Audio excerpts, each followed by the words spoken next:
એક અમેરિકાના બહુ જ મોટા શોપિંગ મોલની અંદર, એટલે ત્યાં આગળ સુપર માર્કેટ છે, ત્યારે બધા મલ્ટીપ્લેક્સ પણ ઘણા બધા થઈ ગયા, અને મોટી મોટી માર્કેટો છે, અહીંયા દેશમાં પણ આવશે, બોમ્બેમાં, દિલ્હીમાં, કલકત્તાની અંદર, મદ્રાસમાં શરૂ તો થઈ ગયેલી છે. પણ ત્યાં આગળ એની માં હતી, એની માં પોતાના દીકરા સાથે આંગળી પકડી અને આંગળી પકડીને જાય છે અને બધી ખરીદી ત્યાં આગળ કરે છે. એ ખરીદી કરે છે તો તે વખતે છોકરો રડે, છોકરાને બેચેની વર્તે, આમ થાય તેમ થાય, અને ગાડીમાં બધું સામાન બામાન બધું મૂકતા હતા. તેને થયું કે છોકરો બહુ ભજવે, છોકરો બહુ તકલીફ કરે છે. પણ એની માં છે ને એ નીચે બેઠીને અને છોકરાની આંખમાં આંખ પુરવીને, ત્યારે એના છોકરાની દ્રષ્ટિએ એની માને જોવા મળ્યું. છોકરાને શું દેખાય ખબર? ખાલી લોકોના પગ જ દેખાતા હતા. છોકરો તો અવળો હતો, હાઈટ નીચી, એને માણસોના પગ અને માણસોના બૂટ, એની હાઈટ પણ ઊંચી નહોતી કે કાઉન્ટર ઉપર શું છે છોકરા દેખાતું નહોતું. તો છોકરો મૂંઝાય કે ના મૂંઝાય? એની માં ગરમ થયેલી, એને મારવાની તૈયારી કરતી હતી, પણ નીચે બેઠી ને ત્યારે એને દેખાયું બૂટ અને પગ સિવાય કશું દેખાતું નહોતું. તો છોકરો કરે શું? રડે નહીં તો, અને તમે ઘુસાડી દીધો એની સાથે. તો જે આ 3 વર્ષનો છોકરો છે એને કીધું, એની માં એને લઈ ગયા, એને પેલા પડોશીની જે છોકરાની માં હતી એને કીધું કે આ પ્રોબ્લેમ છે. તો એ પણ બહુ રાજી થઈ ગયા, આંગળી પકડી કે listen, this is a bathroom, અને તને કઈ લાગે ને મને કે આઈ હેલ્પ યુ, તારે સ્વતંત્રપણે જોવું હોય તો આઈ ટીચ યુ, આનો નોબ છે કેવી રીતે ખોલાય હું તને શીખવાડું, લે શીખ. આ નાની વાત છે પણ બહુ અગત્યની છે. એક પ્રસંગ બને, છોકરાને વિશ્વાસ આવી જાય કે મને મારી માં સપોર્ટ કરશે, મારો બાપ મને સપોર્ટ કરશે, એને ખબર પડી જાય. એની અવગણના કરતા નથી, એની ઉપેક્ષા કરતા નથી. એ નાનો નથી. મેં તમને 2 દિવસ પહેલા વાત કરી હતી. પહેલા 3 વર્ષની અંદર બાળક જેટલું શીખે છે એટલું પેલા 10 વર્ષની અંદર પોતે શીખતો નથી, અને પેલા 10 વર્ષની અંદર જેટલું શીખે છે એટલું 100 વર્ષમાં નથી શીખતો. આ ભગવાને બાળકની આ રચના કરી. એટલે આપણે ધ્યાન રાખવું પડે. Where do they begin human interactions? Right from childhood. એ નાનો બાળક હોય ત્યાંથી શરૂઆત થઈ જાય છે. માટે આ બહુ અગત્યની વાત છે, એનું ધ્યાન અવશ્યપણે રાખવું જોઈએ. બાળક ખુશ થઈ ગયો, ત્યાં રમવા લાગ્યો, બાળકને ખૂબ ખૂબ આનંદ થઈ ગયો. બીજો એક પ્રસંગનું વર્ણન કરે છે. એક વખત એક ગૃહસ્થ હતા, એના ઘણા બધા સંતાનો હતા, બધા ભણવાની અંદર હોશિયાર, પણ નાનો બાબો હતો ને એને મેથેમેટિક્સની અંદર, ગણિતની અંદર વીક પડ્યો. એના બાપને નવાઈ લાગી કે આમ કેમ થાય છે. એને તપાસ કરી તો તે વખતે ગણિતના ક્લાસ ચાલતા હતા. ગણિતના ક્લાસની અંદર બાદબાકીની વાતો ચાલતી હતી. ઘણી વખત તમે જુઓ ને આમાં તકલીફ એ થાય છે, ઘણા બધા ધારો કે ઘરની અંદર સંતાનો હોય તો નાનાની ઈચ્છા હોય શીખવાની મોટા પાસે, પણ એને બીક લાગે ઓલો મોટો મારશે, અથવા સ્કૂલની અંદર પણ ઉભા થવાની બીક લાગતી હોય કે જો હું પૂછીશ ને તો જાહેરમાં અપમાન કરશે. ઓલો મોટો હોય, મોટો ભાઈ નાના ભાઈને કે એલા ડફોડ જેવા, ખબર પડતી નથી, અને સમજાવો તને સમજ ના પડે, હજી ખબર પડી નથી, તો બીજી વખત એને મન જ નથી, આની પાસે આવું જ નહીં. એટલે બાદબાકીનો ક્લાસ ચાલતો હતો, તો બાદબાકીના ક્લાસમાં કશું ખબર પડે નહીં. પછી એના બાપે વિચાર કર્યો કે આ તો બને નહીં, મારા બધા સંતાનો હોશિયાર, આને આમ કેમ થાય, બીજામાં તો હોશિયાર છે, અને એમાં મેથ્સમાં માર્ક ઓછા આવવા માંડ્યા. પછી ઘરે લઈ આવે. ઘરે લઈ આવીને આખી ઇવનિંગ, જો બિઝી લોકો છે એમ માનતા નહીં, અમેરિકાની અંદર સવારે નીકળે ને એ 7 વાગે, એને કોમ્યુટ કરવાનું હોય, ઘણા 5 વાગે અને 4 વાગે ઉઠનારા વ્યક્તિઓ છે, એને જવાનું પોતાની ગાડીની અંદર, એ જાય 15-20 માઇલ, ત્યાં 8-10 કલાક પોતે મહેનત કરે, પાછા આવે 7-8 વાગી જાય. પણ આ બાપે ટાઈમ કાઢ્યો. એ ટાઈમ કાઢીને એને બાદબાકીનું આખી બધી રીત સમજાવવા માંડ્યા. એની છોકરીને ખબર, એટલે બાબાને ખબર પડે જ નહીં. પછી એને થયું, એને ધીરજ હતી, એને 5 સફરજન એની સામે મૂક્યા, અને 5 સફરજન મૂક્યા ને પછી 2 સફરજન લઈ લીધા, અને એકદમ આને બત્તી થઈ. એ કે nobody told me that subtraction means taking away. Nobody told me that subtraction means taking away. બાદબાકીનો અર્થ તમારે લઈ લેવાનો, એવું મને કોઈ વાત જ નથી કરી. ઓલા તો ખાલી ફિગર્સ દેખાય, આંકડાઓ દેખાય, બીજું કશું ત્યાં આગળ દેખાય નહીં. પણ એના બાપે જો કીધું, ખબર પડી કે આના તકલીફ છે, તો કોઈ વાંધો ના આવ્યો. એનો પોતાના દીકરાનો એક પ્રસંગનું વર્ણન કરે. દીકરો નાનો હતો તો લેખક પોતે વર્ણન કરે છે, એ ઘરમાં આવે ને બધા કપડા કાઢીને ઢગલો કરે. એના બાપે ગુસ્સો કર્યો. એના બાપે કીધું તને ભાન પડતી નથી, કપડા અહીંયા મૂકે છે, આજે શું થાય, કરતલી વળી જાય, કપડા ભેલા થાય. તો છોકરો હા પાડે, હા નાનો હોય ને. એના બાપને તો આને મારી સામે સામનો તો કરવો નથી, એને ઝઘડો તો કરવો નથી, એને માનવું છે, અને હા પાડે છે, માટે કાલથી કરશે. તો કાલે પણ એ જ ઢગલો, તે પરમ દાડે ઢગલો. પછી આ સ્ટીફન કોવી કે મને વિચાર થયો કે આને બિચારાને આ કપડા વાળીને મૂકતા નહીં આવડતા હોય, એ તકલીફ હશે. એને પૂછ્યું કે તને પેન્ટ વાળતા આવડે છે? તો કે નો. તને શર્ટ વાળતા આવડે કે નો. પછી એના બાપ એને ટ્રેનિંગ આપે છે. જો પેન્ટ છે એને આવી રીતે ફોલ્ડ કરાય, આ હેંગરમાં મુકાય, હેંગર આવી રીતે ટીંગાડાય, તારી ઊંચાઈ નીચી છે, તારા માટે આ ઊંચાઈનું છે માટે તું ટીંગાડજે, તારું શર્ટની ઘડી આવી રીતે થાય, ઘડી આવી રીતે થાય, અને પછી ડ્રોવરની અંદર મૂકવાનું છે એને વ્યવસ્થિતપણે, તો 2 દિવસ માટે ચાલે, તને વાંધો ના આવે. છોકરો ખુશ થઈ ગયો ટ્રેનિંગની અંદર, અને બાપ સાથે સંબંધ સારા થયા. પણ જો આ જ પ્રથમ વાત કરે છે, ફર્સ્ટ સીક ટુ અન્ડરસ્ટેન્ડ, સમજવા માટે પ્રયત્ન કર્યો. ધોલ મારી હોત તો, અલા ડફોળ ગઈકાલે વાત મેં તને કરી હતી, ખબર નથી પડતી, માનતો નથી, અને આજ્ઞાંકિત નથી, સમજ પડતી નથી, એવું જો શરૂઆત કરી દીધી હોય તો પેલો છોકરો મોટો થાય ને બાપ પાસે આવે જ નહીં, એ ભાગી જાય. બાપ આવ્યો હોય ને બીજી રૂમમાં ઘૂસી જાય. પણ આ પોતે વર્ણન કરે છે, first seek to understand and then to be understood. કોક વખત તો મહાગોટી ગડબડ પણ થઈ જાય, આપણને ખબર ના પડે. અમદાવાદનો પ્રસંગ છે, અને અમદાવાદનો પ્રસંગ, એક મા બાપ હતા, એનો છોકરો બરોબર ભણે નહીં. એને એમ થયું કે કેમ ભણતો નથી, ટ્યુશન કરાવ્યા તોય બરોબર ભણે નહીં.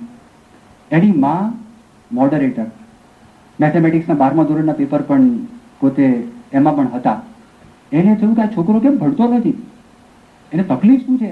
છોકરાને ખબર ના પડે, એના મા બાપને ખબર ના પડે.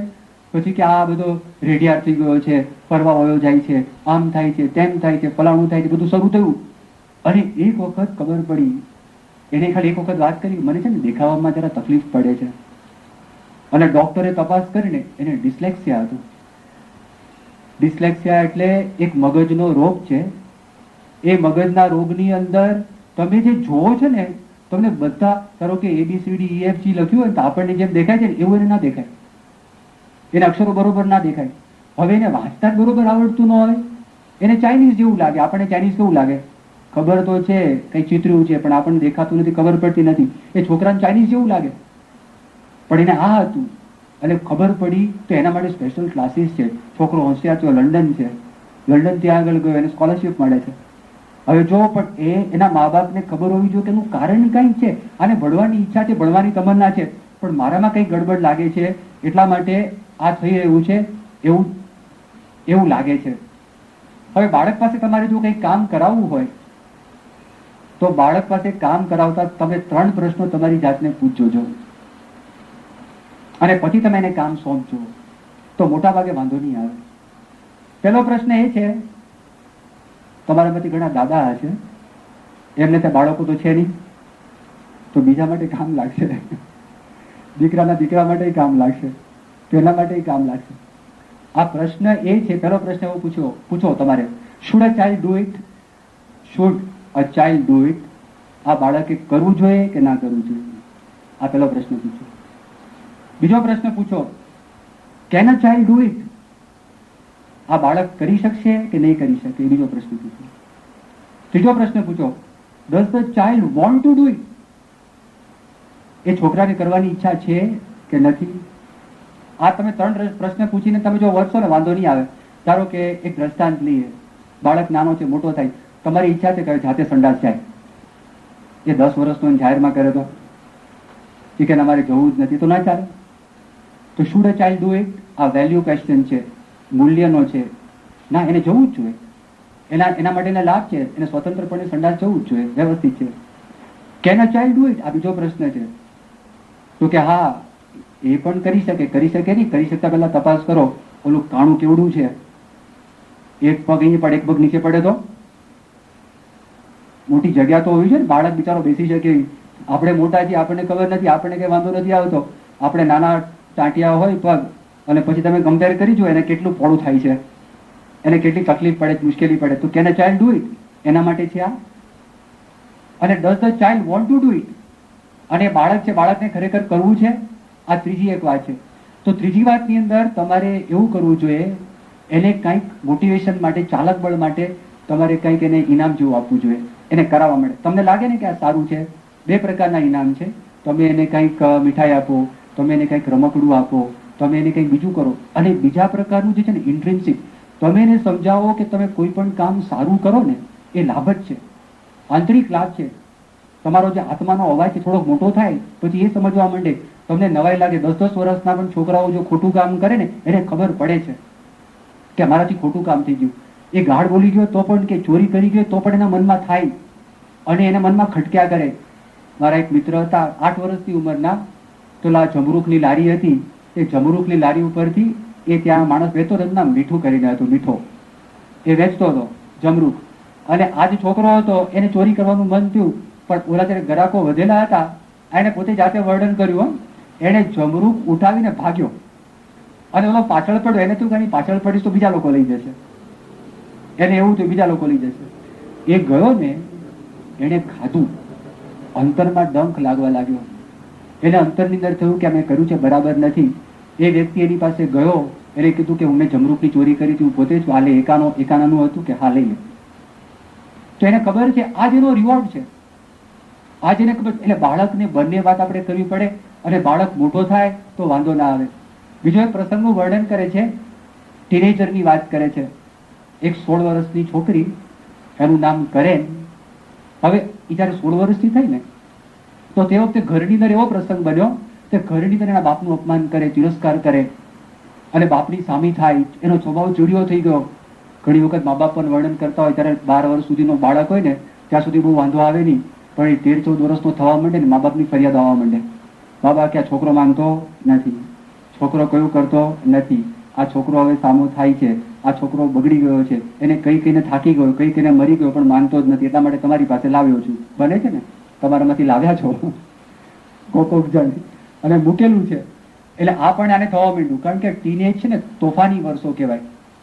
અને તોફાની વર્ષોની અંદર ઓલા રવિન્દ્રનાથ ટાગોરનું જે લેખ આવતો હતો ને, હોમ કમિંગ, 14 વર્ષના છોકરો હતો અને એના જીવનની અંદર આવો પ્રસંગ બને છે.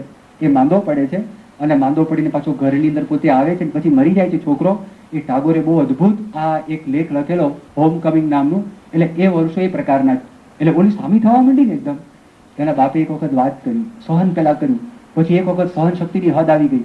એ હદ આવી ગઈ તે વખતે એના બાપે કીધું, એની વાઈફ હતી, એનો બાપ હતો, એની માં હતી, એનો બાપ હતો ને છોકરી હતી, એ 3 જણા હતા. એક વખત આવો પ્રસંગ બન્યો, એને કીધું કે તને કઈ ભાન પડે છે, તું શું બોલે છે, કે તારા માટે મેં કેટલું કર્યું છે ખબર છે?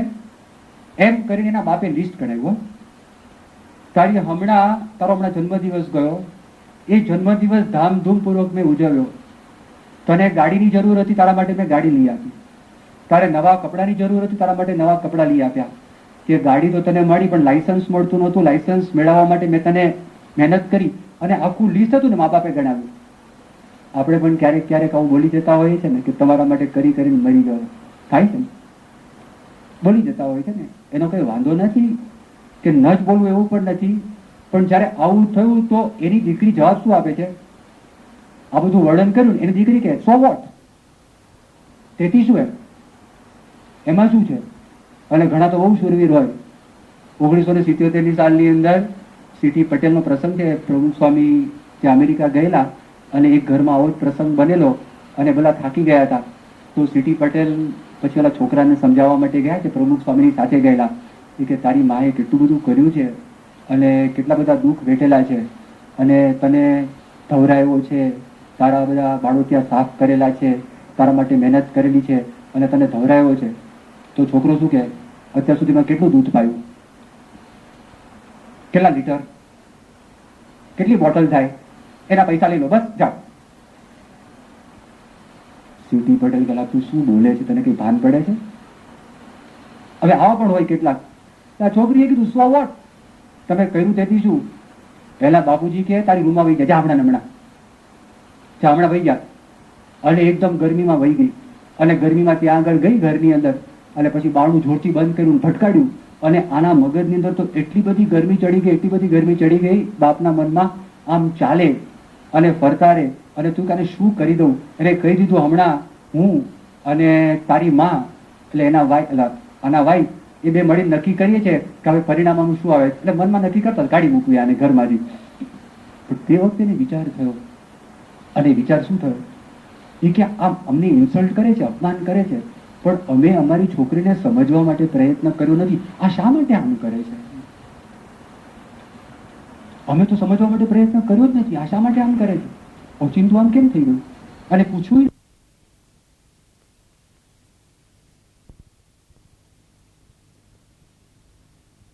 અપોલોજાઇઝ, માફી માંગુ. પણ જો એ શું લખે છે આ લેખકે વર્ણન કર્યું પોતાના વર્તન માટે, પોતાની ભૂલ માટે માફી માંગી, પણ છોકરીએ જે વર્તન કર્યું ને એ વર્તન માટે એનો બાપ માફી નથી આપતો. એના માટે માફી નથી આપતો, પોતાના વર્તન માટે માફી માંગી. અને પછી એક શબ્દ પોતે બોલ્યા, મને ખબર પડતી નથી કે આપણા ઘરની અંદર શું થઈ રહ્યું, કાંઈક થઈ રહ્યું છે, મને ખબર નથી શું થઈ રહ્યું છે, કાંઈક થઈ રહ્યું છે. એટલે એની દીકરીને કહ્યું કે મને સમજવા માટે મારો બાપ આવ્યો છે.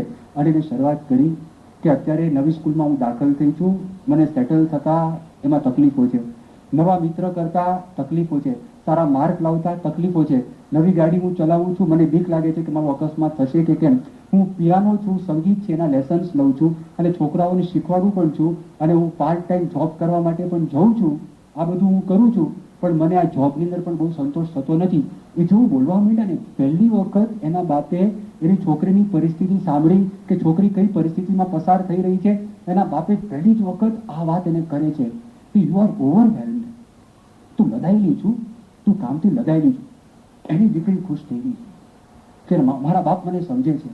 અને બીજી જયારે વાત કરીને તો છોકરી બહુ ખુશ થઈ ગઈ. એના બાપે કીધું કે તું આટલું બધું કામમાં છે અને એમાં પાછું મારી અપેક્ષા એવી છે કે તું મને આદરથી બોલાવ, તો તારા માટે તો તારા ભાણાની અંદર જેટલું ખાવાનું છે એ પણ તું ખાઈ શકતી નથી, અને ઉપરાંતમાં વધારાનું એક કામ હું તને સોંપું છું અને તને એમ કહું છું કે તું આ મને આદર આપ, બરાબર ને? તો કે યસ, ધેટ્સ રાઈટ ડેડ. પણ જેવા એના બાપ સમજ્યા ને, કરેન શાંત થઈ ગઈ, એકદમ શાંતિ. અને કીધું કે સારું, અમે તમને મદદ કરીશું. તો એટલે એના બાપુજી અને એની બા એવું ભેગા થઈને ડિસ્કસ કર્યું કે આટલું બધું કામ છે, એમાં કઈ ફેરફાર થઈ શકે કે જેને કરીને તને પોતાને આનંદ આવે. એણે કીધું કે હું સંગીત છોડી દઉં, શીખવાડવાનું પણ છોડી દઉં. એને છોડી દીધું અને પોતે મનમાંથી નક્કી કરીને છોડી દીધું છે. એને કેટલો લાભ થાય છે તમે જુઓ, કારણ કે સ્વતંત્ર નિર્ણય કરવાની શક્તિ છોકરાને આપી એ પણ મા બાપની ફરજ છે કે જેને કરીને ભવિષ્યમાં એને આત્મવિશ્વાસ થાય, જીવનમાં વિકલ્પ આવે, દર વખતે વિકલ્પમાં આવીને મા બાપને પૂછવા માટે ના જાય કે મારે આ કરવું કે આ કરવું, પણ એ નક્કી કરી શકે કે જીવનની અંદર હું સ્વતંત્રપણે નિર્ણય કરી શકું છું. એના બાપની પ્રેરણાથી એની છોકરીની અંદર આ શક્તિ ઉત્પન્ન થઈ. એણે કીધું બરાબર, થોડીક વાર થઈ કે પાર્ટ ટાઈમ જોબ પણ મારે મૂકી દેવો, બીકોઝ આઈ ડોન્ટ લાઈક, મને ગમતો નથી. એને સારો જોબ મળ્યો, સારી નોકરી મળી, એને ગમતી નોકરી મળી, મેનેજરનું સ્ટેટસ એને પ્રાપ્ત થયું અને ઘરની અંદર કાયમ માટેના સંબંધો છે, સંબંધો સુધરી ગયા. એના બાપે એને સાંભળ્યું ને, એને શું કહેવાય ખબર છે? એમ્પેથિક લિસનિંગ. એમ્પેથિક લિસનિંગ એટલે શું? લેખક બહુ સરસ વાત કરે છે. આપણને લખતા વર્ષો થઈ ગયા,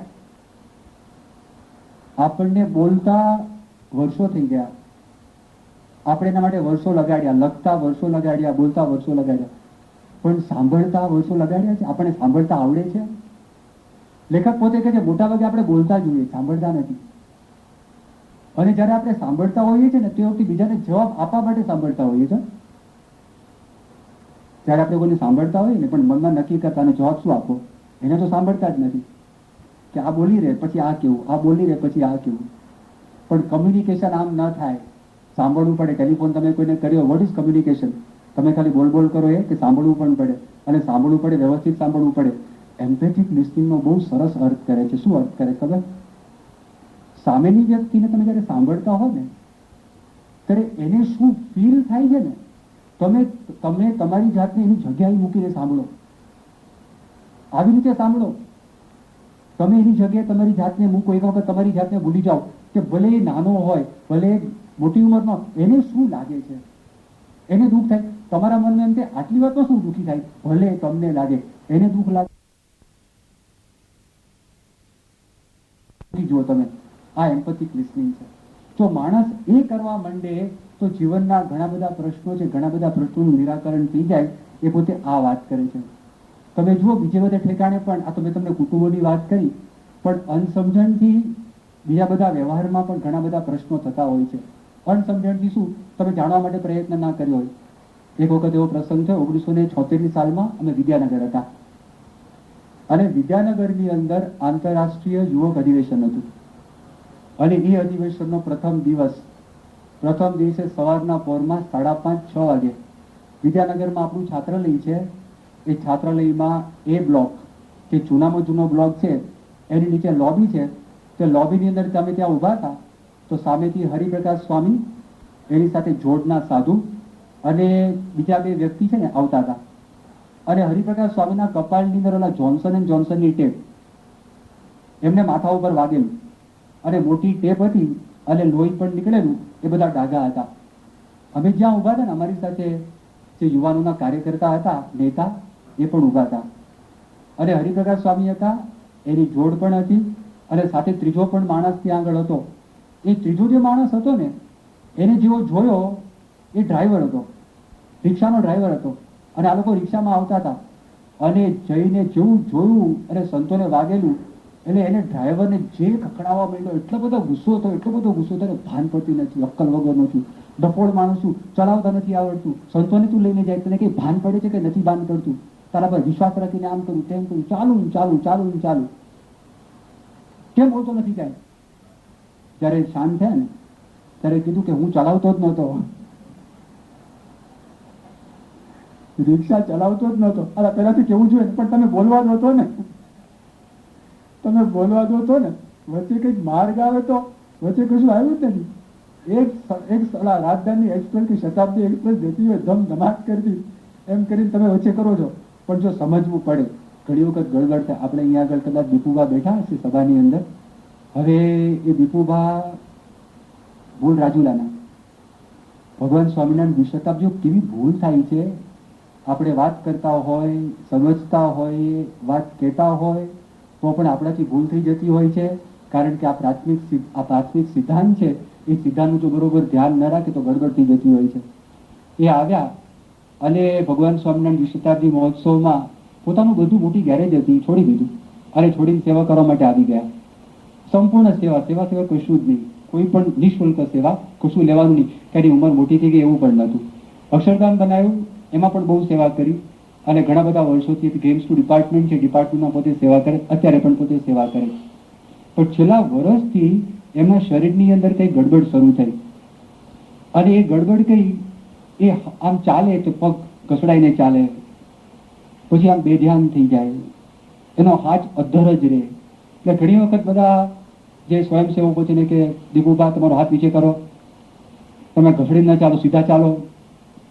અને થયું પોતે આમ શાંત થઈ જાય, કશું બોલે નહીં, કશું યાદ ન રહે, તો સ્વાભાવિકપણે ફર્સ્ટ સિમ્ટમ તો એવું લાગે અમને કંઈક ડિપ્રેશન આવ્યું હશે અને કંઈક તકલીફ પડી હશે. તો સાયકાઇટ્રિસ્ટ પાસે પણ મોકલેલા, તો ડિપ્રેશનની થોડીક દવા પણ એમને આપી, એમને એ પણ અર્પણ કરી. આ બધું થયું, આ બધું થયું, પણ એક વખત ચાલતા ચાલતા પોતે પડી ગયા અને બેભાન થઈ ગયા. કોકને ખબર પડી અને રિક્ષામાં મૂકીને અમદાવાદ મંદિરે મૂકી આવ્યા.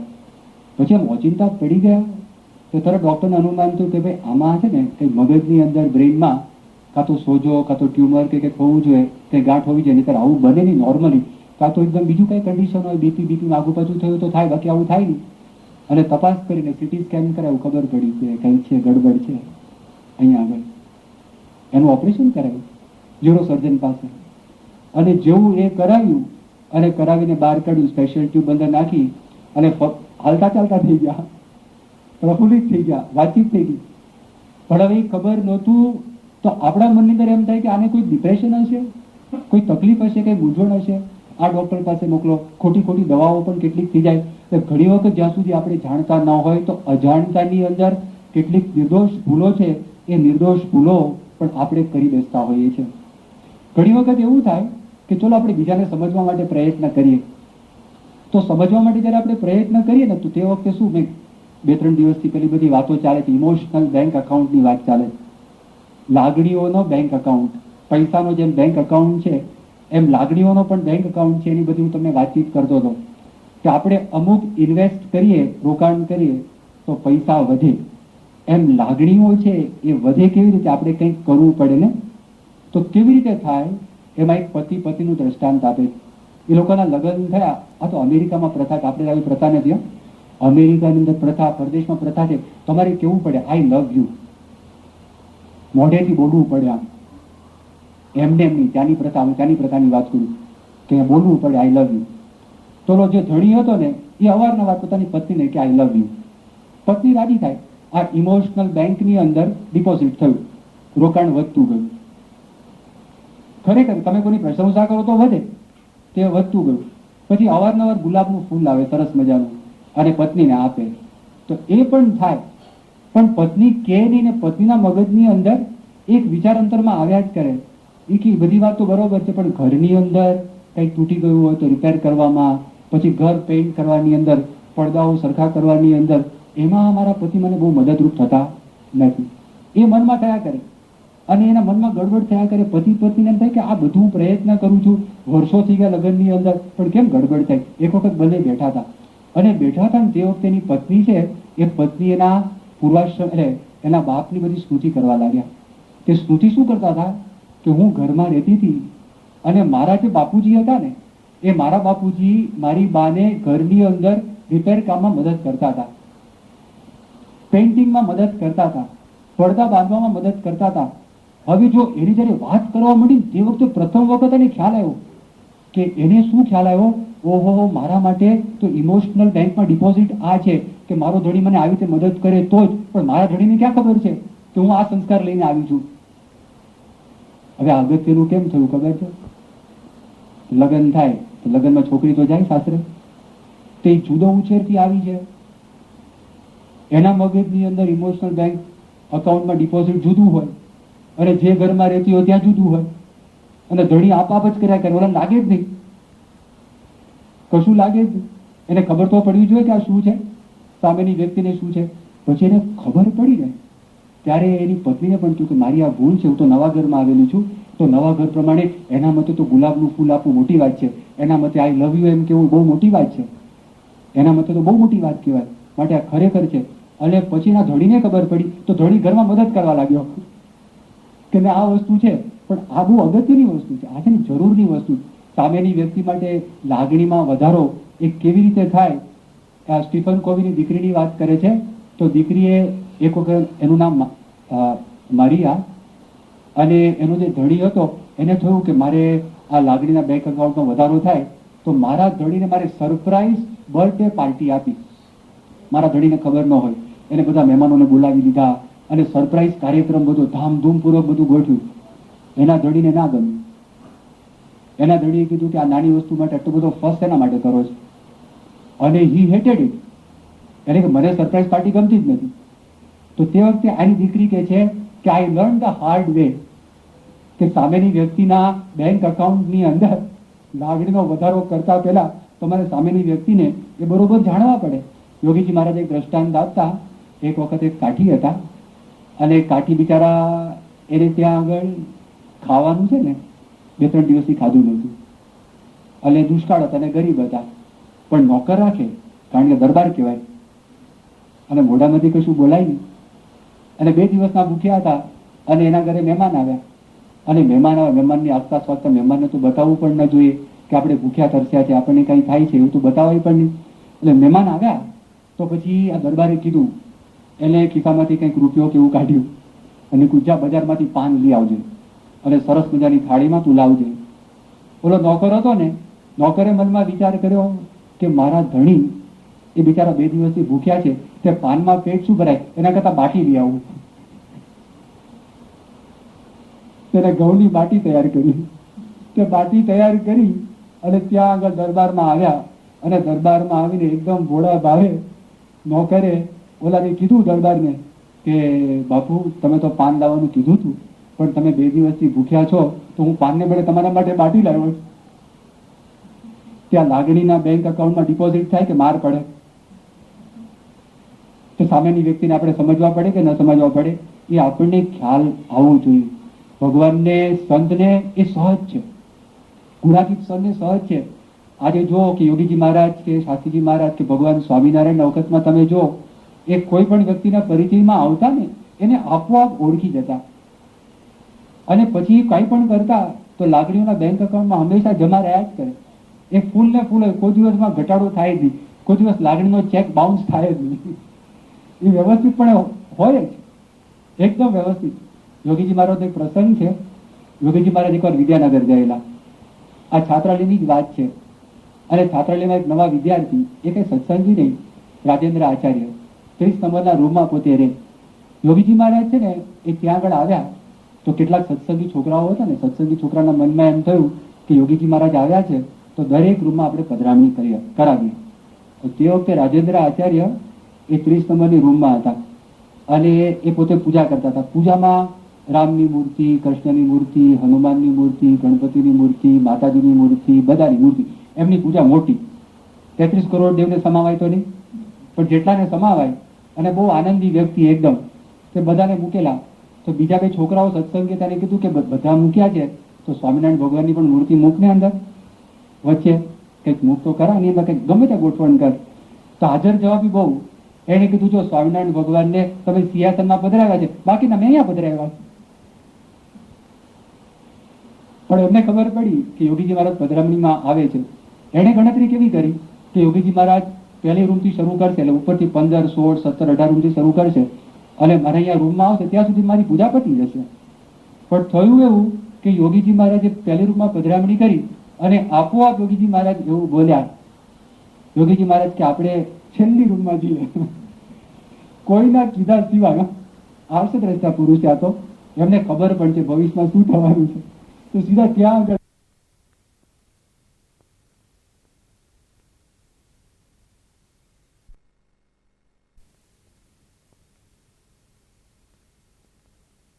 જોવું. ઓહો, એ રાજી થઈ ગયા. યોગીજી મહારાજે કહ્યું કે એકી સાથે આટલા બધા દેવતાઓના દર્શન કરાવ્યા એકી સાથે, અને આમ હાથ જોડી અને એકદમ નમસ્કાર કર્યા. પણ એ નમસ્કાર એ દેખાવના નમસ્કાર નહોતા. કારણ કે સાચા સંત માટે મુક્તાનંદ સ્વામી એવું કહે છે કે જ્યાં જુએ ત્યાં રામજી, બીજું ન ભાસે રે.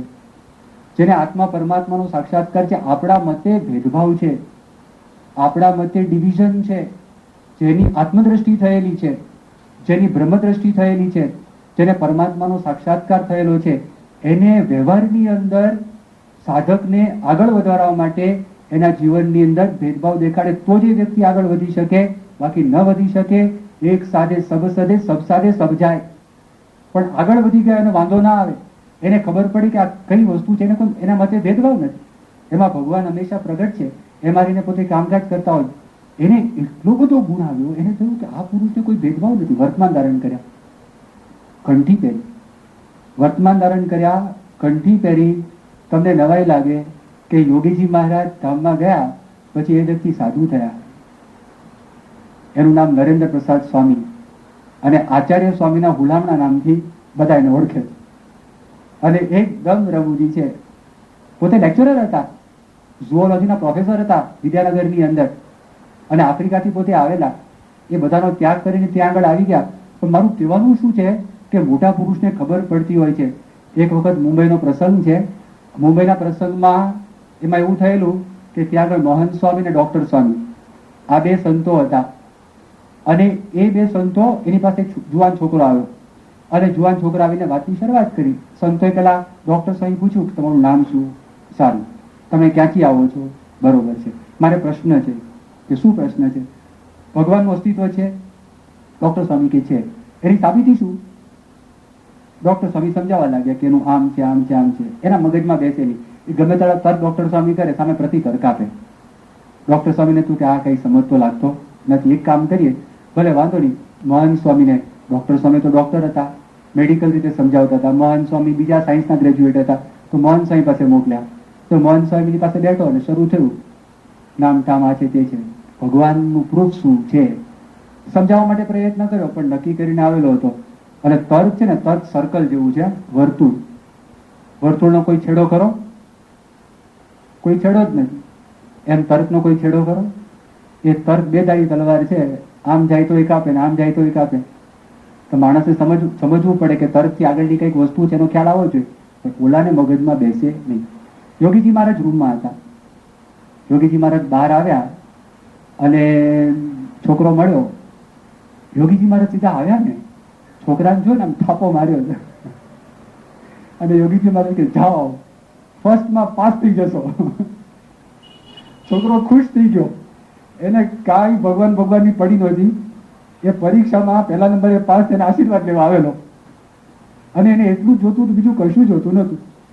યોગી મહારાજ તરત વાત કરી, જાઓ કે ફર્સ્ટમાં પાસ થઈ જાઓ, વાંધો નહીં આવે. 1996 સાલમાં પ્રમુખ સ્વામી હ્યુસ્ટનમાં હતા, અને હ્યુસ્ટનમાં તે વખતે ત્યાં હ્યુસ્ટન પોલીસ ડિપાર્ટમેન્ટ એના ડેપ્યુટી ચીફ હતા.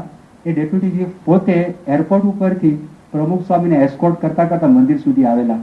એ મંદિરમાં જેવા આવ્યા અને ગાડી ઊભી રહી સ્વામીની, અને જેવા ઉતર્યા પ્રમુખ સ્વામી એમને મળ્યા, અને મળ્યા પછી સ્વામી બોલવા લાગ્યા.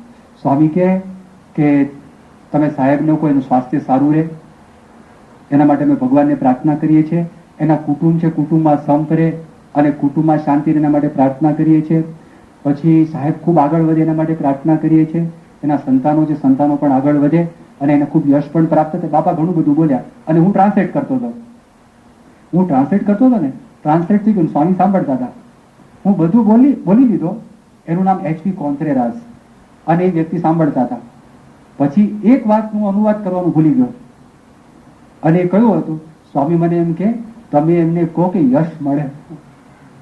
એ અનુવાદ કરવાનું ભૂલી ગયો હું. પછી એ સાંભળતા હતા સ્વામી શું કે. મેં કીધું કે સ્વામી એવું કે છે યુ વિલ બીકમ ફેમસ. જેવો બોલે ને લાઈટ થઈ ગઈ મોઢા પર, ખુશ થઈ ગયો. એટલે એના મનમાં એ છે, બાપાને કેવી રીતે ખબર પડી મને ખબર નથી હજી, કે એના મનમાં શું છે ખબર નથી, પણ ભગવાનને સંત છે કે મોટા પુરુષો છે એને જીવનની આ બધી વસ્તુઓ એ એકદમ સહેજે હોય છે, એને ખબર પડી જતી હોય. એક વખત એક નગર યાત્રા હતી. નગર યાત્રામાં હરિભક્તો રાહ જોતા હતા, અને ઘણો બધો સમય પસાર થઈ ગયો હતો, અને ડોક્ટર સ્વામી ત્યાં હાજર હતા, અને પ્રમુખ સ્વામી મોડા આવ્યા. બપોરનો સખત તડકો, 2 વાગી ગયા હતા, જમવાનું પણ બાકી હતું. એ લોકો નગરયાત્રા તૈયાર રાખેલી, નગરયાત્રામાં ફરે અને વાર પણ થાય અને મોડું પણ થાય. ડોક્ટર સ્વામી હરિભક્તોને વિનંતી કરી કે બહુ મોડું થઈ ગયું છે, આ તડકો પણ બહુ છે, માટે હરિભક્તો તમને વિનંતી છે કે પ્રમુખ સ્વામીની નગરયાત્રા ન કાઢો તો સારું. ડોક્ટર સ્વામી એવું બોલતા હતા. એ બોલતા હતા ને તો બાપા બાજુમાં હતા પ્રમુખ સ્વામી, અને સ્વામી ડોક્ટર સ્વામીનો હાથ લીધો, અને હાથ લઈ અને જે હરિભક્તો સાથે વાત કરતા હતા એ હરિભક્તના માથા ઉપર ડોક્ટર સ્વામીનો હાથ પ્રમુખ સ્વામી મૂક્યો, અને ગરમ હતું માથું અને તપતું હતું. ડોક્ટર સ્વામી હાથ ખેંચી લીધો. સ્વામી કે આ લોકો તડકામાં ક્યારના તપે છે, એ લોકોનું માથું છે ગરમ થઈ ગયું છે, તો આપણને થોડોક તાપમાં વાંધો નહીં આવે, ચાલો. હવે જો સામેની વ્યક્તિને સમજે છે, તો જો સામેની વ્યક્તિને સમજીને પોતે આવી રીતે જો કામ કરે તો વાંધો ના આવે. ભુજની અંદર ધરતીકંપ થયો. ધરતીકંપ અમારે સંતો છે કે સ્વામિનારાયણ સંતોને નિયમ છે કે તમારે સ્નાન કર્યા વગર તો પૂજા ન થાય, અને પૂજા કર્યા વગર કશું લેવાય નહીં. ભુજમાં ધરતીકંપ થયો, પાણી ક્યાં હતું, અને temperature 1 degree 2 degree centigrade temperature, અને તમારે એટલું બધું કામ કરવાનું. તમે 7 દિવસ કે નિર્જળા ઉપવાસ કરીને કામ કરવાના હતા. પ્રમુખ સ્વામીને વાત કરી કે આ પ્રકારની પરિસ્થિતિ છે. સ્વામી સંતોને ફોનમાં વાત કરી, તમે સ્પંજ બાથ લઈ લેજો. આ ઇમરજન્સી કહેવાય, આ અપવાદ કહેવાય. શ્રીજી મહારાજની શિક્ષાપત્રીની અંદર અપવાદના નિયમની વાત કરી. તમે આ તરત લઈ લો. ડુંગળી અમે ખાતા નથી, લસણ ખાતા નથી, તો ડુંગળીનો વેપાર છે કે અમે થોડી કોઈને ડિસ્ટ્રીબ્યુટ કરવા માટે તક ડુંગળી ખાવ. પણ આ બધાની અંદર કેટલાક માણસોને ખબર નહીં આપણા નિયમ, કે લોકોને થયું કે આ BAPS સ્વામિનારાયણ સંસ્થા સારું કામ કરે છે, તો કેટલાક ડુંગળીના ખટારા મોકલ્યા. હવે એનું શું કરવું? તો પ્રમુખ સ્વામી કીધું આ કેટલાક કચ્છી ભાઈઓ છે, એમાં ખોરાક છે, એ રોટલી ને ડુંગળી જ ખાય, માટે તમે ડિસ્ટ્રીબ્યુટ કરી દો. તેને ખબર છે કયા સમયે શું કરવું, કેમ કરવું, એ એમને વ્યવસ્થિતપણે ખ્યાલ છે. એક પ્રસંગ કહી અને હું પૂરું કરું છું કે બીજાને સમજવાની જે વાત છે એ સમજવા માટે આપણે સાંભળવું પડે. એક પ્રસંગ કહીને હું પૂરું કરું છું. પ્રમુખ સ્વામી છે ને ખરા શ્રુત છે. શ્રુત એટલે ખરેખર શ્રોતા છે, અને એને કોઈ દિવસ સાંભળવામાં કંટાળો આવતો નથી. એકની એક વાત વારંવાર સાંભળી શકે છે, એવી એમની સામર્થ્ય છે. મોટે ભાગે સાંભળે જ છે. હરિભક્તો આવીને કરે છે શું? પોતાના દુઃખ છે એ દુઃખનું વર્ણન કરે. એ શું કરે? સાંભળે છે, અને સાંભળીને માર્ગદર્શન આપે. એક પ્રસંગ એવો થયેલો 1981ની સાલમાં. અત્યારે RTO ની ઓફિસ છે અમદાવાદમાં, ત્યાં આગળ નજીકમાં પરીક્ષિત હોસ્ટેલ છે. એ હોસ્ટેલની અંદર પ્રમુખ સ્વામીનો ઉતારો હતો કે જે વખતે ત્યાં જ મોટું મેદાન ચંદ્રભાગા નદી ઉપર ભગવાન સ્વામિનારાયણ દ્વિશતાબ્દી મહોત્સવ ઉજવાયેલો. તો ત્યાં ભારત સાધુ સમાજના મહામંત્રી હરિનારાયણ સ્વામી આવેલા. એ હરિનારાયણ સ્વામી ત્યાં આગળ આવ્યા, અને હરિનારાયણ સ્વામી પ્રમુખ સ્વામી રૂમમાંથી બહાર આવે, એ બહાર આવ્યા, અને બહુ રાજી થઈ ગયા હતા આખી વ્યવસ્થા જોઈને. પ્રમુખ સ્વામીને કહેવા માંડ્યા, આખો પ્રસંગનું વર્ણન કરવા લાગ્યા કે ભગવાનથી પણ જે ન થાય સાધુથી થાય, અને આખું પ્રસંગ સંભળાવતા હતા. પ્રસંગમાં એવું હતું કે એક ભાઈના પ્રારબ્ધમાં કોઈ સંતાન નતા. નારદજી ત્યાં આગળ આવ્યા. નારદજીને પૂછ્યું, ભગવાનને પૂછો ને કે અમારે કઈ સંતાન બંતાન છે કે નહીં. તો નારદજી ત્યાં આગળ ગયા. ભગવાને કીધું 7 જન્મની અંદર પણ એને સંતાન નથી. ભગવાને કહી દીધું. નારદજીને તો આવા સમાચાર તમારે અપાય નહીં. એટલે પછી પેલા ભાઈ પાસે પોતે આવતા નથી. પણ ઇન ધ મીન ટાઈમ કોઈ સાધુ હશે, તપસ્વી સિદ્ધ પુરુષ નજીકમાં ગયા, એની સેવા કરી. અને સેવા કરી, એટલી બધી સેવા કરી, તો સેવાના ફળ રૂપે તો સાધુના અંતરમાંથી બોલાવ્યું, જાઓ તને 7 દીકરા છે.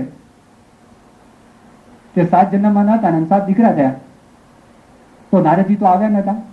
અને નારદજી પછી ફરતા ફરતા ઘણા વખત આમ દૂરથી આવ્યા. પ્રાંગણના છોકરા રમતા હતા. એને તું છોકરા કોના છે?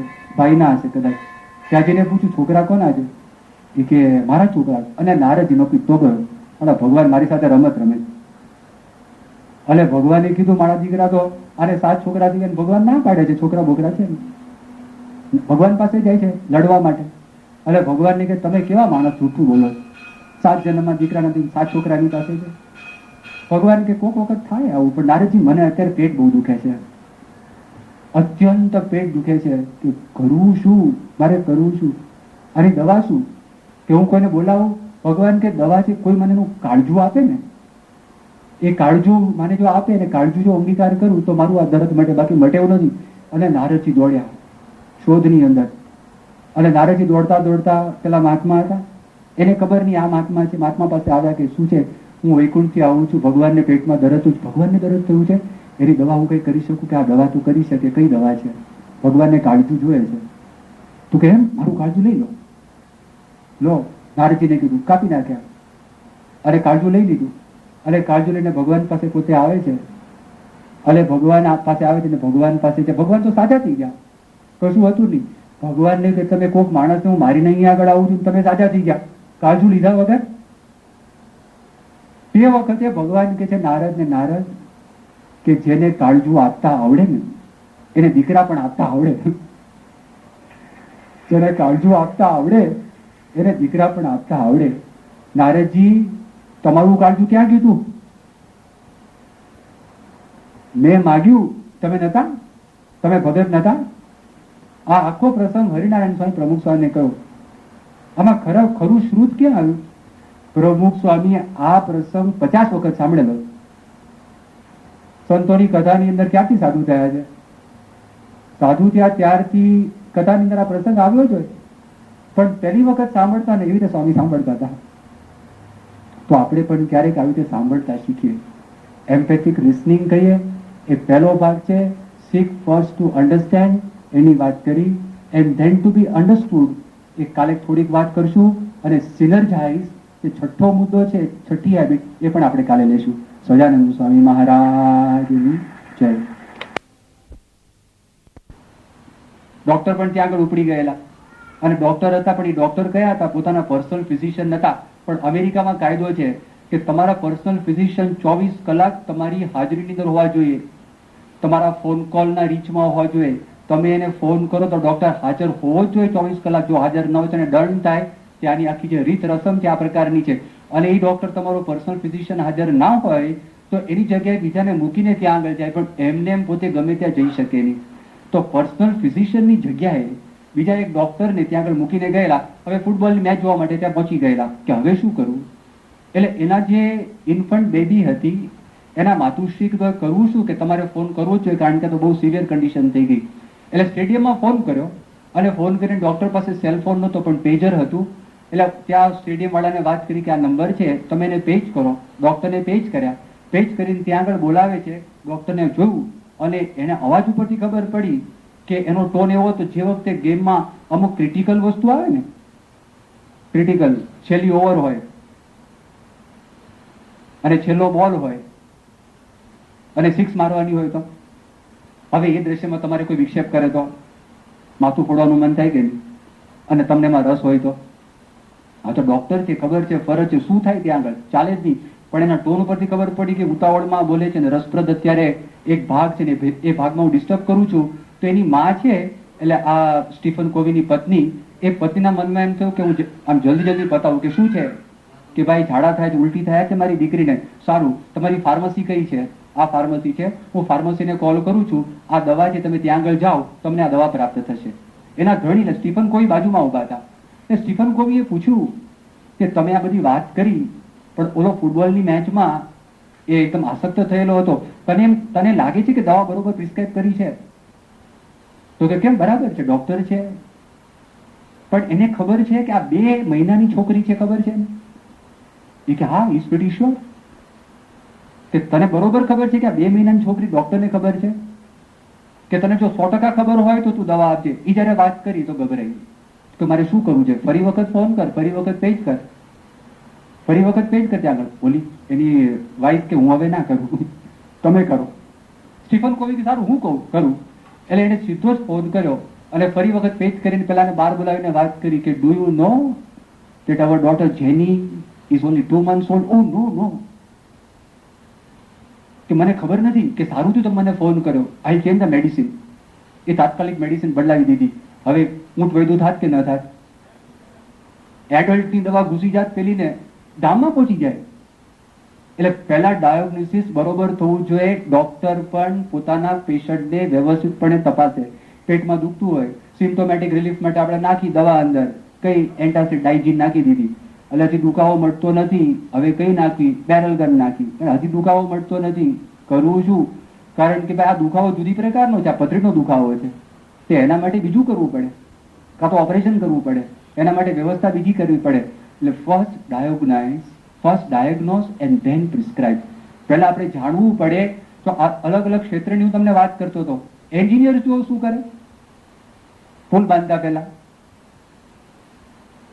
તો એક જ રીતે બધે ઠેકાણે પુલ બાંધે? જમીન અલગ અલગ છે. ગુજરાતની જમીન જુદી છે, સૌરાષ્ટ્રની જમીન જુદી છે, દરિયા કિનારાની જમીન જુદી છે, અને નદીનો કિનારોની જમીન જુદી છે. એના સ્ટ્રેસીસ ને ફોર્સીસ જુદા છે. એનો અભ્યાસ કરવો પડે. અભ્યાસ પ્રમાણે એ બ્રિજ બાંધે, એમને ના બાંધે. પેલા સ્ટડી અમે તો સમજવા માટે પ્રયત્ન કર્યો જ નથી. આ શા માટે આમ કરે છે? ઓચિંતું આમ કેમ થઈ ગયું? અને પૂછવું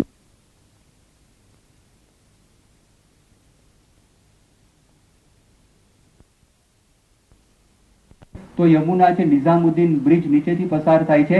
એ યમુનાનું પાણી સ્પીલ થાય છે અને અત્યારે આપણી જે જમીન છે, જમીનમાં સંપૂર્ણપણે પાણી ત્યાં આગળ ભરાઈ જાય.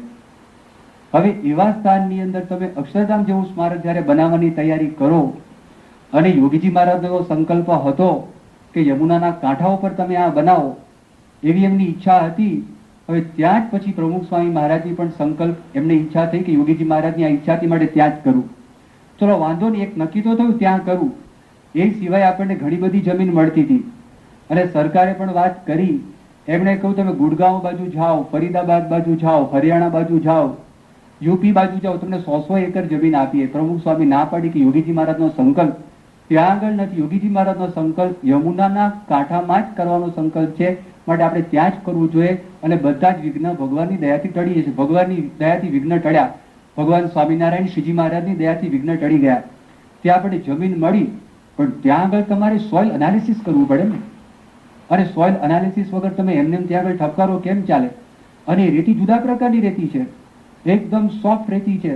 હવે એ રેતી પાછી પોલાણવાળી રેતી છે.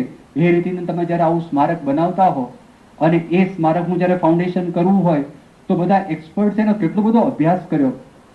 મહેશભાઈ દેસાઈ, જેને ઉકાઈનો ડેમ બનાવ્યો 1970ની સાલની અંદર, જે આઈટીઓ બ્રિજ છે, આનો સંપૂર્ણ વરાજ એ મહેશભાઈ દેસાઈ બનાવ્યો.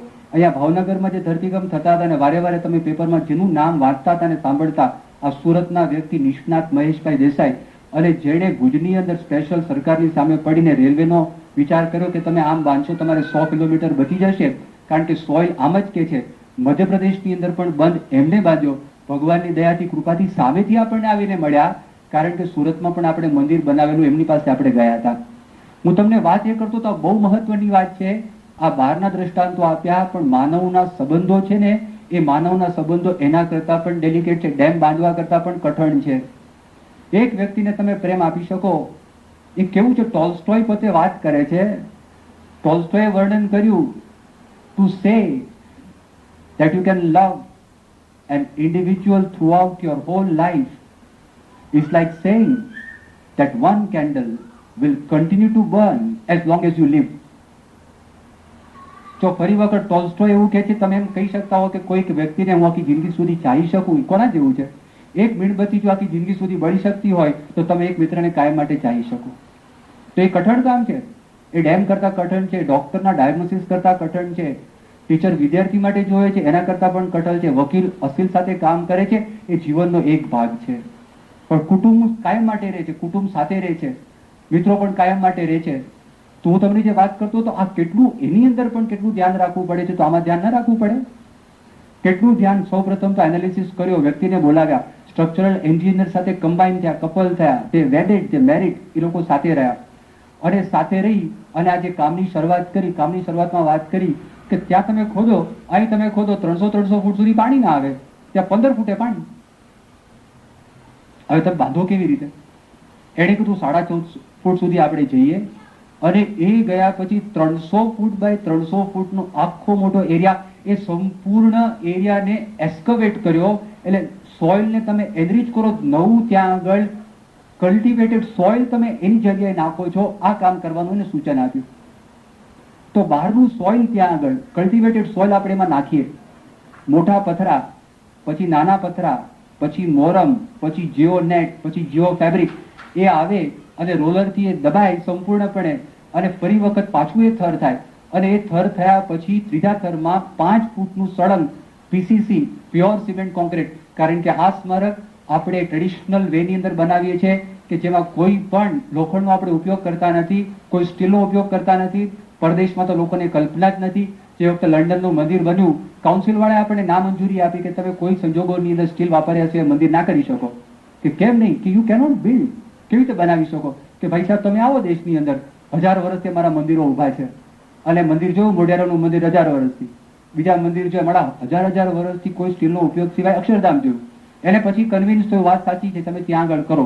તો આપણે એવું બનાવવાનું છે, રીઇન્ફોર્સ સિમેન્ટ કોન્ક્રીટ નહીં કે જેમાં તમે સળિયા નાખો. ઇટ ઇઝ પ્યોર સિમેન્ટ કોન્ક્રીટનું તમે આ બનાવો. બટ એ કર્યા પછી પણ એ તમે ત્યાં આગળ જમીનનું અત્યારે લેવલ ત્યાં આગળ બહાર આવો એટલું પૂરતું નહીં. જો કેટલું મજબૂત કરે છે, જો તમને ખબર છે કે સોઇલ આ છે તો તમારે કેટલું બધું ઇન્વેસ્ટ કરવું પડે. તો હ્યુમન રિલેશન્સમાં ઇન્વેસ્ટ નહીં કરવું પડે? એમ લાગે કે હ્યુમન રિલેશન્સ ચાલે, ઘરમાં પત્ની આવ્યા, પતિ આવી ગયા, પતિ પતિના ટાઈમે આવે, પત્ની પતિના ટાઈમે આવે, છોકરા છોકરાના ટાઈમે આવે, ધર્મશાળાની અંદર બધા રહેવા માટે જતા હોય ત્યારે પોતપોતાના સમયમાં આવીને જમીને પોતે વયા જાય, કોઈ ઇન્ટરેક્શન નહીં, કોઈ વાત નહીં, કોઈ ચીત નહીં. તો જેના માટે એક સુખની ભૂમિકા, જેમ આપણે હોટલની અંદર જઈએ છીએ અને આઈસ્ક્રીમ ખાવા માટે જે આઈસ્ક્રીમ તમને સુખ આપે, પણ આપણને એ ખ્યાલ છે કે કુટુંબના સભ્યોના અંદર અંદર જો સારા સંબંધ હોય એ પણ એક સુખનું કારણ છે. આઈસ્ક્રીમ ખાધા વગર એ છે, તેના માટે મહેનત કરવી પડે. તો એના ઉપર મેં તમને વાત કરી, આ બહાર નીકળ્યું પછી એના ઉપર 18 ફૂટ ઊંચું અને 5 ફૂટ પહોળી એવી જે દિવાલ, એ જ્યાં આગળ અક્ષરધામના મુખ્ય થાંભલાઓ આવવાના છે, તે 18 ફૂટ સુધી ઊંચું પાછું એ જાય. એ ઈંટ કેવી? આપણા ગુજરાતમાં ઈંટ છે કે હિન્દુસ્તાનમાં આપણને જે ઈંટ મળે છે એ એવી નહીં. અહીંયા ઘણા બધા બિલ્ડર્સ બેઠા હશે અને સિવિલ એન્જિનિયર્સ પણ બેઠા હશે, લોકો કામ પણ કરતા હશે. લોકોને એની સ્ટ્રેન્થ ખબર છે, એની તાકાત ખબર છે, બ્રિકની તાકાત કેટલી છે કે તમે 1 સ્ક્વેર સેન્ટીમીટર ઉપર 35 કિલો કે 40 કિલો વજન મૂકો તો એ ઈંટ તૂટી જાય એટલી તાકાત ધરાવે છે, વધારે તાકાત ધરાવતી નથી. બરાબર છે? આની એવી છે. આ ઈંટનો ઉપયોગ એવો કરવામાં આવ્યો છે, એ મેરઠની સ્પેશિયલ ઈંટ છે. 100 કિલો તમે મૂકો અને 100 કિલો જો મૂકો ને તૂટી જાય તો આખી ટ્રક રિજેક્ટ થાય, ટોટલ ટ્રક સંપૂર્ણપણે, અને નવી ટ્રક ત્યાં આગળ લાવવી પડે. અને એના ઉપર ફરી વખત 2 ફૂટનું આખું પીસીસી નું કોપિંગ કરેલું છે. અને જે બધા તમે થાંભલાઓ જો વચ્ચે મોટા મોટા કુવાઓ થાય 20, 25 ફૂટના, ત્યાં રેતી નાખવામાં આવે અને રેતીની અંદર પણ 1 ફૂટની જયારે રેતી થાય તો સ્પેશિયલ મશીનથી એને કોમ્પ્રેસ કરવામાં આવે અને કોમ્પ્રેસ કરવામાં આવે ને બધું પાણી ત્યાં આગળ જાય, એ પાણી બહાર નીકળી જાય. એટલે સળંગ સ્લોપ એક બાજુ આપવામાં આવ્યો છે, પીસીસી ના પાઇપ ત્યાં આગળ મૂક્યા, સંપૂર્ણ પાણી ડ્રેઇન થઈ જાય અને એ સંપૂર્ણપણે કડક થાય, એનું તાકાતવાન થઈ જાય, ફ્લોરિંગ થાય અને એના ઉપર પ્યોર સ્ટોનનું સ્ટ્રક્ચર જબરજસ્ત ત્યાં ઉભું રહે. પ્રભુ સ્વામીના મનના સંકલ્પો તમે જો. સ્વામીએ પોતે એવી વાત કરી કે હજારો વર્ષો સુધી લંડન મંદિર થયું ત્યારે સ્વામી બોલતા હતા 1000 વર્ષ સુધી. સ્વામી કે હજારો વર્ષો સુધી વાંધો ના આવે. અને આ ડિઝાઇન થઈને એવું ગોઠવાયું, ત્યાંના જે ચીફ મિનિસ્ટર કહેવાય ને અહીંના, ત્યાંના લેફ્ટનન્ટ ગવર્નર કહેવાય, લેફ્ટનન્ટ ગવર્નર કપૂર મળવા માટે આવેલા હમણાં જ સ્વામીજીને એ મળવા માટે આવ્યા ને સ્વામીને વાત કરી કે Swamiji, do you know that Delhi, it comes under seismic zone number 5. તમને ખબર છે? સ્વામી કે આ ખબર છે. તેના માટે તમે ધ્યાન રાખેલું છે? તો આ ધ્યાન રાખેલું છે. કેવું ધ્યાન રાખેલું છે? કદાચ ધરતીકંપ થાય, કેટલો ધરતીકંપ? અહીંયા 7.9 નો થયો. આપણા દેશવાળાએ ના જ પાડી. 7.9 નું આપણે કેવું જ નથી, જાહેરાત કરી જ નથી. 6.9 ની વાત કરી. અમેરિકાએ કીધું કે 7.9 છે, પછી સુધારો કર્યો, 7.7 ઉપર આવ્યા. એણે કીધું 8.2 રિક્ટર સ્કેલનો ધરતીકંપનો એપિસેન્ટર આ બને તો મેક્સિમમ આ કેટલું ખસે? 9 મિલીમીટર આમ ખસે અને 2 મિલીમીટર આમ ખસે, એટલું તાકાતથી બનાવેલું છે. અને 300 ફૂટના એક્સકવેશનની ફરતું ગેબિયન વોલ મૂકેલા છે. 1 મીટર બાય 1 મીટર, એમાં 1 મીટર બાય 1 મીટરની જાડીમાં પથરાઓ મૂકેલા છે. એના 2 સેક્શન બનાવેલા છે, સંપૂર્ણપણે અક્ષરધામને ફરતા ગોઠવેલા છે. એ પણ પાયાની અંદર છે. આજે કદાચ તમારામાંથી કોઈને તિથલ મંદિર જવાનું થાય તો તિથલ મંદિરમાં દરિયો છે, તો દરિયો મંદિર ઉપર ધસી ના આવે એના માટે પછી જે ગેબિયનની સેક્સ મૂકેલી છે, કોથળાઓ મૂક્યા, તમને ખબર પડે ગેબિયન વોલ કોને કહેવાય. અથવા કોંકણ રેલવેમાં તમે જાઓ અને કોંકણ રેલવેની અંદર ઉપરથી પર્વત ઉપરથી પથરાવ નીચે ધસી ના આવે એના માટે જે સરકારે વ્યવસ્થા કરેલી છે, ગેબિયન વોલ્સ મૂકેલા, એવું મૂકેલું છે, એવું તાકાતવાન બનાવેલું છે. પણ એનું કારણ શું? સોઇલ એવું છે. હેતુ શું છે? હજારો વર્ષો સુધી વાંધો ના આવે એ હેતુ છે, એવું બનાવવું છે. એના માટે એટલા પુરુષાર્થ કરવો પડે. અને કુટુંબના સંબંધની અંદર આપણે ધારો કે અહીંયા આગળ આવ્યા, મેં કઈ થોડી તમને વાતચીત કરી કે સ્વામીએ વાતો સારી કરી અને બહુ આનંદ આવ્યો, બહુ વ્યવહારુ વાતો હતી અને પ્રેક્ટિકલ બહુ વાતો હતી અને પેન્ટ લેંગા ખંખેરી આપણે ઘર ભેગા થયે અને પછી ધોયેલા ઓલા અમારા ઘનશ્યામચરણ સ્વામી વાત કરે DMJ, ધોયેલા મૂળા જેવા, DMJ, ધોયેલા મૂળા જેવા ઇનિશિયલ લઈ લીધા. એમ નહીં, એના માટે આપણને ખબર પડી ધીસ ઇઝ અ વેરી ગંભીર થિંગ. આ સામાન્ય વાત નથી, આ બહુ અતિ મહત્વની વાત છે. જો માણસના જીવનમાં આ વાત આવી ગઈ તો માણસ છે ને સુખી થઈ જાય. કારણ કે આ બધા પ્રશ્નો છે, પૈસાની દ્રષ્ટિએ તમારામાંથી ઘણાને સફળતા મળી હશે, સત્તાની દ્રષ્ટિએ પણ મળી હશે, પણ માનવ સંબંધો એનું શું? તો એના માટે આ 5મી કલમ મૂકે છે, સમજાવે છે seek first to understand and then to be understood. તમે બીજાને સમજવા માટે પહેલા પ્રયત્ન કરો અને પછી સમજાવવા માટે પ્રયત્ન કરો તો પણ વાંધો ના આવે. અને જ્યાં સુધી તમે એ ના કરો ને, તકલીફો રહ્યા જ કરવાની. આ લેખક પોતે એક દ્રષ્ટાંત આપે છે. હવાઈ ટાપુની અંદર પોતે રિસર્ચ કરતા હતા, સંશોધન. અને એક કેબિન હતી, કેબિનમાં બેઠા હતા. ટાપુનું નામ ઓહાહુ. હવાઈમાં ઘણા બધા ટાપુઓ છે. એ ટાપુની અંદર એના નોર્ધન સાઈડ ઉપર ઉત્તર દિશાની અંદર એનો કેબિન હતો. કેબિનમાં બેઠા હતા અને રિસર્ચ વર્ક ચાલુ હતું. પોતાના હસ્તલિખિત બધા કાગળિયાઓ મૂકેલા અને ટેબલ ઉપર પાથરેલા હતા, નંબરીને મૂકેલા નહીં. અને ત્યાં આગળ ગરમી હતી, એક બારી ખુલ્લી રાખેલી, એક સામેની ખુલ્લી રાખેલી અને કુલ લાઇટ બ્રીઝ હતો.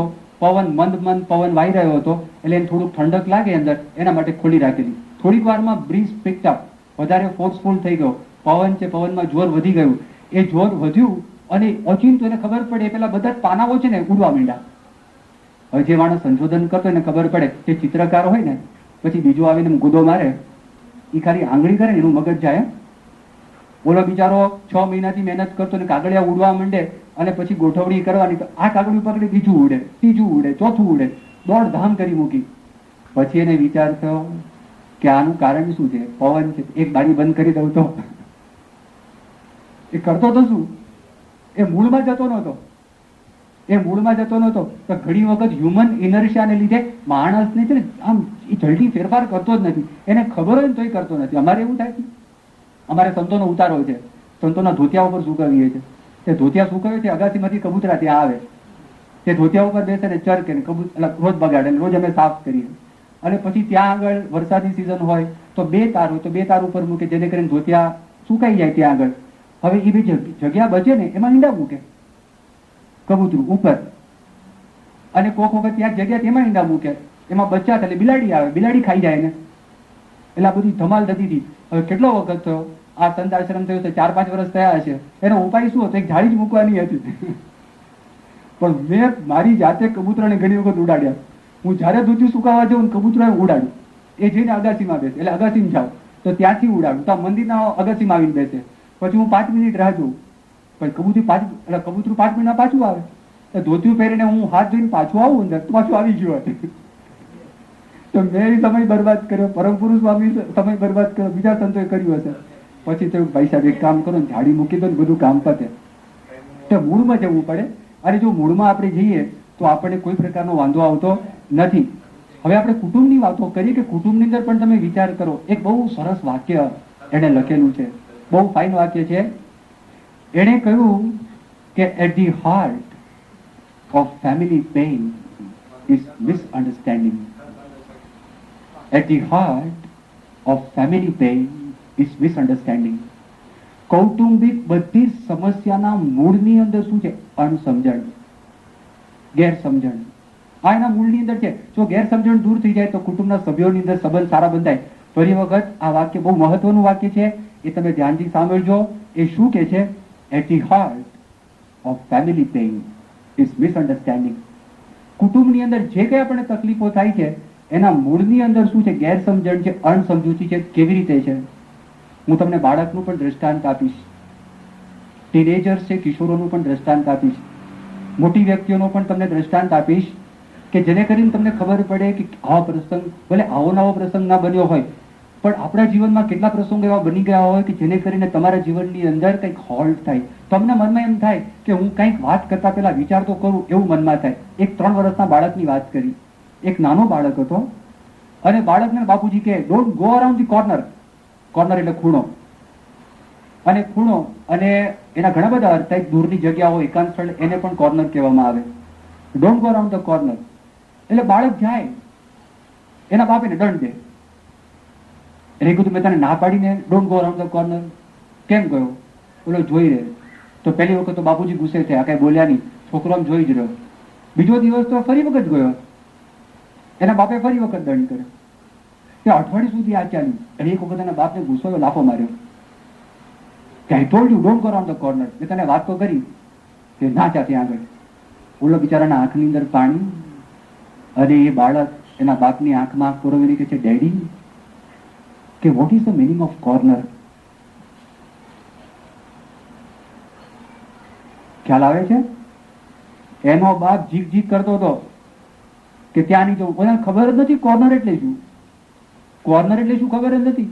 તો સામેની વ્યક્તિને સમજ્યા વગર તમે દંડ આપો તો કેમ ચાલે? ખબર તો પડવી જોઈએ ને કે સામેની વ્યક્તિને મગજની એને ખબર પડે છે કે નથી ખબર પડતી. એને ખબર પડતી નથી. હવે આ સ્ટીફન કોવી પોતાની દીકરીની વાત કરે છે.